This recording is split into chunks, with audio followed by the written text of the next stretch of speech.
Assalamualaikum warahmatullahi wabarakatuh. Salam. Salam sejahtera bagi kita semua. Pemirsa Moyo TV, kembali lagi kami hadir dalam acara Bincang-Bincang Redaksi.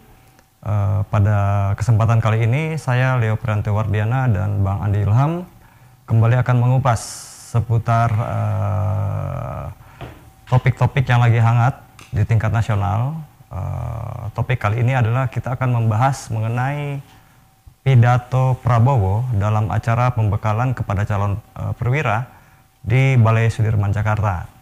Mungkin sebelum itu saya coba kutip apa sih isi pidato dari Prabowo, Bang, ya. Jadi di sini dikatakan bahwa Prabowo mengatakan bahwa untuk apa kita membangun gedung, pelabuhan, bandara, kereta api cepat, jalan raya, dan waduk kalau kita tidak aman dan terlindungi. Nah, ini di dalamnya ini maknanya mungkin hanya kita coba ulik, Bang, ya. Dari sisi sudut pandang media itu sudah sering diungkap bagaimana sih isinya sebenarnya. Tapi kita coba ulik lagi lebih dalam, Bang, ya. Kira-kira maknanya di dalam ini seperti apa? Pidato itu sebenarnya panjang, hampir kurang lebih 30 menit. Tapi yang menjadi pokok perhatian justru pada bagian yang terakhir, seperti yang disampaikan kalian tadi, itu bagian terakhir dari pidatonya. Bahwa dia menyatakan, dia mengutip pembukaan Undang-Undang Dasar 45 yang memang disebutkan tujuan bernegara ada 4 poin toh. Memang poin pertama adalah soal pertahanan, keamanan, kemudian soal kesejahteraan, kemudian ketiga pendidikan, yang terakhir adalah soal ikut serta melaksanakan ketertiban dunia. Itu di pembukaan Undang-Undang Dasar 1945. Secara tekstual saya kira itu benar karena kan dibuat untuk urutan. Tapi sebenarnya bukan itu problemnya. Problem yang muncul adalah masyarakat langsung melihat pernyataan Prabowo ini sebagai sebuah pengungkapan sikap politik dia yang sepertinya dimaknai oleh masyarakat bahwa ini akan berbeda dengan apa yang dilakukan oleh Jokowi. Poinnya di situ.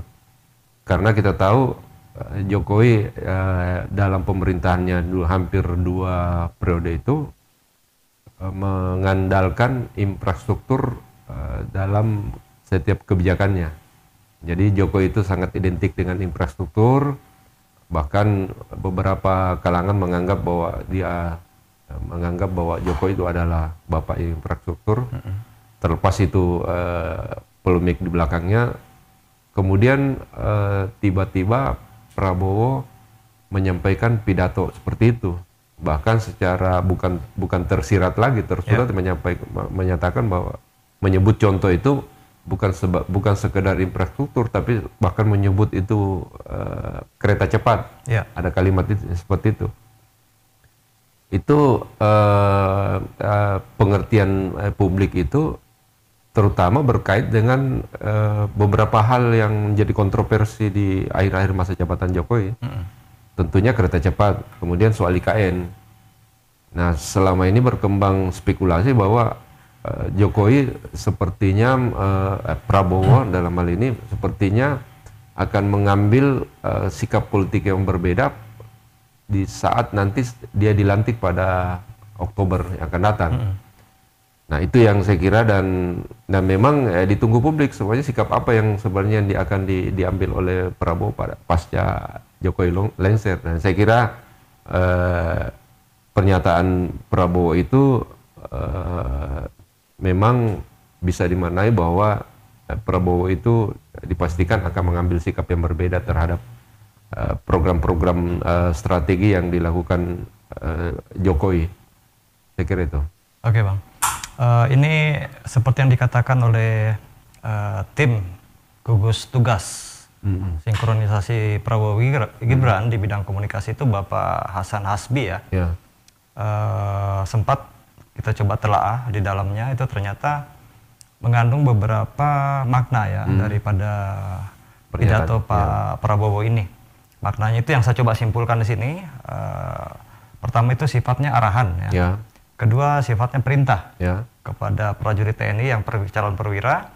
Ketiga tentang konsep keberlanjutan pembangunan.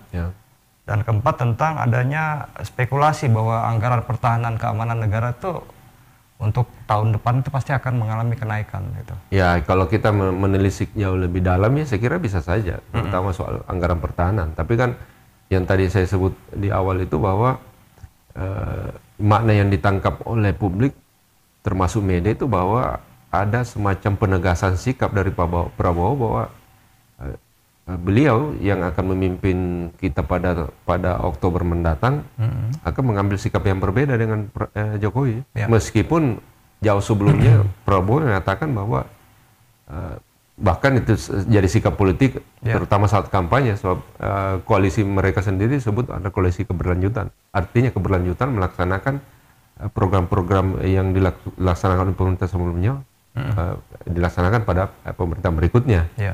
Tapi ternyata apa yang diduga, apa yang sering menjadi spekulasi di publik, ya sepertinya terkonfirmasi dengan pernyataan Prabowo tersebut.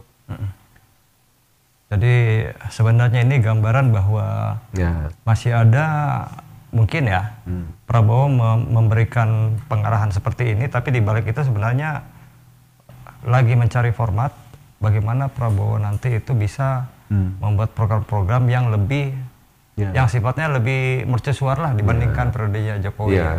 Kan masing-masing presiden kan punya gaya kepemimpinan tersendiri kan. Tentu kan tidak akan mungkin Prabowo secara logika ya. Tapi secara garis besar yang mengejutkan bahwa soal infrastruktur kalau mengaca pada pidato itu Prabowo tidak mendahulukan kan memang. Kalau yang sekarang kan yang terjadi sekarang ini kan ada visi andalan Prabowo itu yaitu makan bergizi gratis itu kan itu adalah program kerja yang menjadi keandalan Prabowo, sementara bagi Jokowi kan yang menjadi program itu andalan adalah infrastruktur, dalam hal ini IKN kan. Nah sekarang menjadi terang dengan apa yang disampaikan itu, karena kita apa yang kita telisik dari kalimat per kalimat, kata per kata di Prabowo, bahwa itu bukan sebuah semacam kesalahan penyebutan, tapi memang pidato yang direncanakan. Pidato yang direncanakan karena kita lihat pada pidato secara keseluruhan Prabowo bahkan menyiapkan bahan presentase. Artinya memang keluar dari isi kepala Prabowo secara sadar bahwa kebijakan politiknya termasuk terkait ekonomi dipastikan akan berbeda dengan yang dilakukan oleh Jokowi. Nah, pertanyaan terberatnya kan soal IKN. Apakah dengan demikian apakah Prabowo akan melanjutkan program IKN? Ya sebagian publik sudah membahas itu. Ada yang menyatakan bahwa akan dilanjutkan, tapi proses pengerjaannya tidak dalam jangka pendek. Tapi jangka panjang, kira-kira begitu. Tidak dibatalkan, tapi akan dilaksanakan dengan versi Prabowo. Jadi istilahnya bukan membelokkan, istilahnya dari tim gugus tugas Prabowo Gibran ini bahwa arahan ini bukan untuk membelokkan arah pembangunan. Ini menurut tanggapan dari mereka ya. Kan dia merubah prioritas. Satu, yang kedua cara penyelesaian program yang lama itu dipastikan akan berubah. Kan sekarang kita ketahui bahwa memang fakta menunjukkan bahwa anggaran untuk IKN itu kan sekarang kan tanda tanya kan. Betul. Dari mana ambilnya? Tentu kalau misalnya Prabowo melakukan revisi terhadap program pelaksanaan IKN, saya kira dia akan mendapat dukungan publik. Publik akan, oh ya betul ini kebijakan itu, karena memang APBN kan sekarang kan ruangnya kan makin sempit, bahkan defisitnya makin tinggi kan. Utang membengkak dan lain-lain. Bahkan Sri Mulyani meskipun Sri Mulyani kemarin menyampaikan bahwa beberapa indikasi ekonomi makro itu mengalami perbaikan. Tapi kan faktanya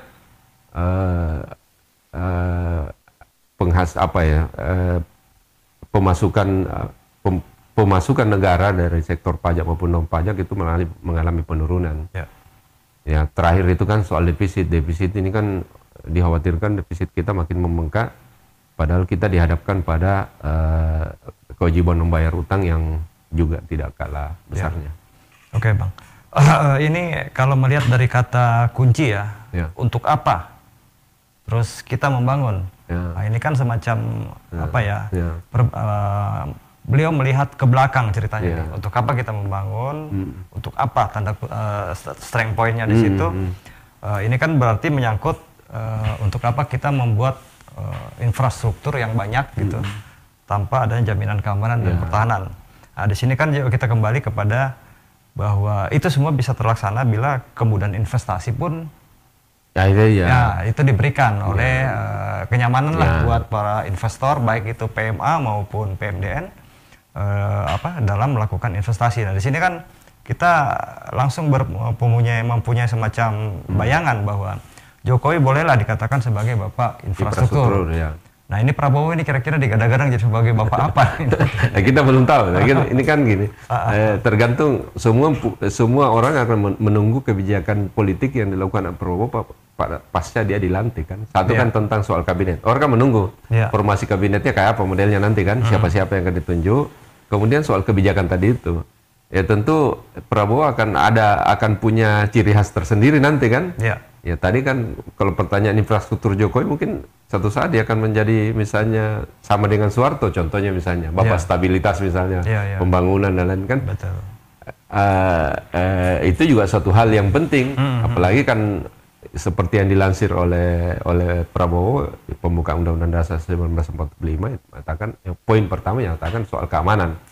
Cuma kan problemnya sekarang adalah memaknai keamanan itu bukan sekedar meningkatkan meningkatkan sistem persenjataan misalnya kan, tapi keamanan dalam lingkup yang lebih luas seperti Kang Leto sebutkan tadi soal situasi investasi yang lebih nyaman tentu kan masuk dalam kategori keamanan. Soal rasa aman masyarakat terhadap penipuan bahkan terhadap penyalahgunaan wewenang oknum-oknum tertentu itu saya kira rasa keamanan juga kan. Jadi kalau ditilik sebagai ditarik pada lingkup yang lebih luas, saya kira faktor keamanan yang dimaksud Prabowo itu bisa jauh ke lingkup kehidupan sehari-hari masyarakat, bukan semata artinya gini. Pertahanan keamanan bukan sekedar semata-mata soal persenjataan dan lain-lain.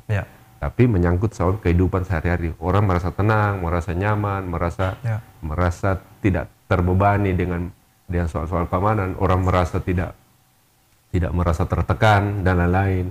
Jadi ada perasaan enak di masyarakat. Saya kira kalau poin itu saya kira benar. Ya buat apa kita misalnya pembangunan tinggi tapi pembangunan maju dan lain-lain sebagainya, tapi ada perasaan-perasaan yang tidak nyaman di kalangan masyarakat terkait soal keamanan. Utamanya mungkin keamanan dalam hal dunia maya ya. Salah satu. Seperti yang kemarin terjadi itu yang dibobolnya servernya kita. Itu kan vektor itu sektor keamanan itu betul. Itu asli sektor keamanan. Yang penting begini, bahwa keamanan itu bukan hanya faktor dari luar, tapi faktor dari dalam juga, misalnya antara kehidupan bermasyarakat yuk keamanan juga. Ya termasuk misalnya menghindari masyarakat dari praktek-praktek pemerasan. Pemerasan kan bisa dari siapa saja, termasuk misalnya dari oknum pejabat, oknum aparat kan bisa saja kan. Jadi termasuk rasa aman misalnya orang memiliki lahan tidak diganggu misalnya pemilik modal itu rasa aman juga. Ada rasa aman misalnya dalam melakukan bisnis dan transaksi secara fair. Tidak ada tekanan-tekanan misalnya menjual contoh menjual tanah dengan harga semurah-murahnya misalnya. Jadi faktor keamanan itu yang dimaksud Prabowo kalau betul itu adalah faktor keamanan dalam sektor yang jauh lebih luas. Jadi ini mungkin karena pidato ini disampaikan kepada perwira, calon perwira. Di sini mungkin tugas berat ya buat perwira-perwira ini menerjemahkan maksud dari Prabowo itu. Ya, saya kira sebenarnya lebih ke menyemangati. Menyemangati dari sisi tadi ya, sisi misalnya para calon perwira karena kan di situ disebutkan bahwa Anda sudah memilih profesi ini itu sudah tepat itu maksudnya.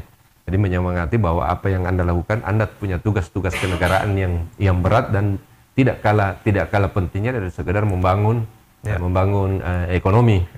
Nah, gitu. Tapi sebenarnya terlepas itu kan bagian terakhir kan. Sebenarnya di bagian pertama panjang lebar Prabowo ada yang sebenarnya jauh lebih mengejutkan apa yang disampaikan, karena Prabowo seolah-olah mengungkit kembali soal romantisme nasionalisme kita terhadap penjajah, dan dia secara gamblang menyebutkan Belanda sebagai penjajah, di mana dia memberikan beberapa testimoni yang menyatakan bahwa sebegitunya penjajah itu menganggap warga Indonesia yang disebut sebagai pribumi, dalam bahasa Belandanya disebutkan Prabowo Inlander, memperlakukan kita sangat buruk, bahkan lebih buruk dari anjing. Itu disebutkan itu oleh Prabowo dalam pidatonya. Jadi saya kira faktor itu juga adalah faktor yang mengejutkan dari pidato Prabowo. Prabowo mengungkap kembali rasa nasionalisme ini dengan sangat gamblang di pertemuan itu. Dan bukan sekedar omong-omong secara lisan, bahkan Prabowo mempersiapkan presentasinya dan pidatonya itu dengan bahkan film-film. Di film itu bahkan menayangkan cuplikan sebuah film yang dibuat oleh orang Belanda sendiri, tapi isinya adalah soal bagaimana Belanda memperlakukan rakyat Indonesia ketika itu. Yang mengagetkan adalah cuplikan itu yang dia tayangkan di saat acara adalah peristiwa pembantaian yang dilakukan oleh Westerling yang terjadi di Sulawesi Selatan.